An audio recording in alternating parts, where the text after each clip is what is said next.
एक शाम प्राची टीवी पर सीरियल देख रही होती है। तभी उसकी सास वहां आती है। अरे सीरियल में तो ऐसे मग्न है जैसे आज रात का खाना पड़ोसी आकर बनाएंगे। मुझे पता ही नहीं था आपने अपने बेटे की शादी पड़ोस में भी की हुई है। हैं? मतलब? मतलब इस घर में सारा काम बहू ही करती है, आप तो सिर्फ खर्राटे मारती हैं। अच्छा जी, फिलहाल तो तुम आराम फरमा रही हो, चलो जाओ, ये मेरे टीवी देखने का समय है। आहा, इसीलिए मुझे भगाया जा रहा है। सॉरी, अब तो बिल्कुल नहीं जाऊंगी। प्राची की इस बात पर दोनों सास बहू के बीच टीवी रिमोट के पीछे बच्चों जैसे छीना झपटी शुरू हो जाती है, जिसके बीच श्लोक भी काम से घर वापस आ जाता है। आज मेरी चूहे बिल्ली की जोड़ी किस बात पर झगड़ रही है? अरे तेरे बीवी मुझे टीवी नहीं देखने दे रही। अरे तुम्हारी मम्मी मुझे खाना बनाने के लिए फोर्स कर रही है। अरे वाह, ऐसे बेतुके रीजन पर तो बच्चे भी झगड़ा नहीं करते। अरे मुझे कुछ मत बोल, सब इसने ही शुरू किया है। हाँ हाँ, जैसे आप तो बहुत दूध की धूली है ना। अरे बस, दोनों चुप। प्राची जाओ, खाने की तैयारी करो। और माँ तुम छोड़ो, तुम्हें क्या बोलूं, शांति से अपना सीरियल देखो, मुझे दोबारा लड़ने की आवाज सुनाई नहीं देनी चाहिए। ऐसा बोलकर श्लोक वहां से चला जाता है, जिसके पीछे पीछे प्राची भी कुछ न कुछ बड़बड़ाते हुए रसोई में चली जाती है। हाँ हाँ, सासू जी को तो कुछ बोलेंगे ही नहीं, बस मुझ पर ही हुक्म चलता है, खाना बनाओ, जैसे मैं इनके घर में खाना बनाने के लिए आई हूँ। इसी तरह शाम बीतती है और रात को श्लोक और प्राची की सास खाना खाकर सोने चले जाते हैं, लेकिन प्राची गुस्से में कुछ खाए बिना काम में ही लगी रहती है। इस घर में किसी को घंटा फिक्र नहीं पड़ता, मैं खाऊं या भूखी रहूं। प्राची कुछ देर के लिए रसोई से बाहर जाती है और जैसे ही वापस आती है तो वहां दूध का भरा ग्लास देखकर हैरान रह जाती है। फिक्र पूरी है, बस दिखाना नहीं है। प्राची दूध पीकर सोने चली जाती है और अगली सुबह एक बार फिर सास बहू का कार्टून नेटवर्क स्टार्ट हो जाता है।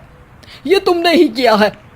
अरे अजीब जबरदस्ती है, मैं बोल रही हूँ मैंने कुछ नहीं किया। दोनों ने मिलकर पूरे घर को पागल खाना बनाया हुआ है। यहाँ कोई नॉर्मल इंसान तो रह ही नहीं सकता, इसीलिए अब पड़ोसी क्या रिश्तेदार भी घर आने से कतराते हैं। और सुन बेटे, तू भी चंगा, तेरी माँ भी चंगी, तेरी बीवी भी चंगी, रिश्तेदार। हाँ जी, आपको नहीं पता क्या, गंगाधर ही शक्तिमान है, रिश्तेदार ही। हाँ हाँ, बस समझ गया। कभी जानवरों जैसे लड़ेंगी तो कभी जुगलबंदी करेंगी। भाई मैं आप दोनों के बीच में नहीं फंसना चाहता।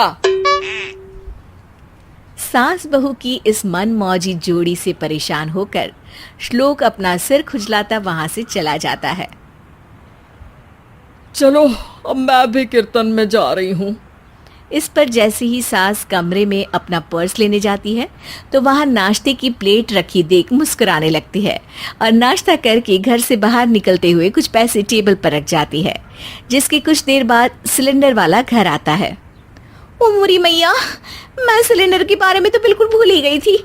घर खर्च के सारे पैसे भी मम्मी के पास है और श्लोक से बोला तो उल्टा 4 बात सुनाएंगे। प्राची ये सोच ही रही होती है कि अचानक उसका चेहरा चमक उठता है और वो घर में आकर इधर उधर देखने लगती है। तभी उसकी नजर टेबल पर रखे पैसों पर पड़ती है, जिन्हें वो सिलेंडर वाले को दे देती है। ये सब श्लोक देख लेता है। अच्छा बेटे, इतना बड़ा घोटाला, सबके सामने मैं तेरी दुश्मन और पीठ पीछे तेरी मेरी यारी।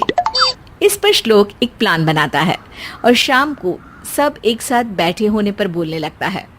माँ, तुम दोनों की बहुत लड़ाई होती है, इसलिए मैं सोच रहा हूँ कि प्राची को उसके घर छोड़ाऊं, इससे वो भी खुश रहेगी और तुम भी। अचानक श्लोक की ये बात सुनकर सास बहू शौक से उसकी तरफ देखती हैं। अरे ऐसे कैसे घर छोड़ाओगे, मुझे कहीं नहीं जाना। अरे तुमने बोला नहीं पर मैंने सुन लिया, तुम्हें मम्मी के साथ रहना अच्छा नहीं लगता, मुझे पता है।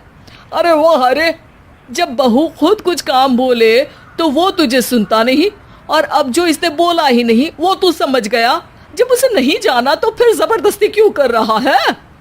अच्छा, फिर आपको मौसी के घर छोड़ाता हूँ, बस अब आप दोनों एक घर में एक छत के नीचे नहीं रह सकती। मैं इस टॉम एंड जेरी की जोड़ी को और नहीं झेल सकता। है? ऐसे कैसे नहीं रह सकते? तुम्हें इतनी दिक्कत है तो तुम्हारा बोरिया बिस्तर पैक कर देती हूँ, लेकिन मम्मी जी कहीं नहीं जाएंगी। बिल्कुल यही सुनना था मुझे। अगर दोनों में इतना ही प्यार है फिर हर वक्त ये लड़ाई का नाटक क्यों करती हो? देखा मैंने कैसे माँ किचन में दूध रखती है और तुम उनके लिए कमरे में नाश्ता रखती हो, और कैसे वो पहले ही तुम्हारी दिक्कत समझकर घर में पैसे रखकर बाहर जाती है। अरे भाई, इतना ड्रामा तो डेली सोप में भी नहीं होता जितना तुम दोनों ने इस घर में फैलाया हुआ है।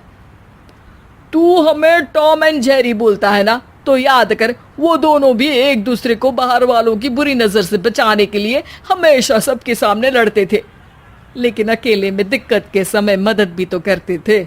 बस हमारा रिश्ता भी कुछ ऐसा ही है। और वैसे भी अगर सास बहू में तू मैं नहीं होती तो दुनिया वालों को कहानियां कैसे मिलेंगी?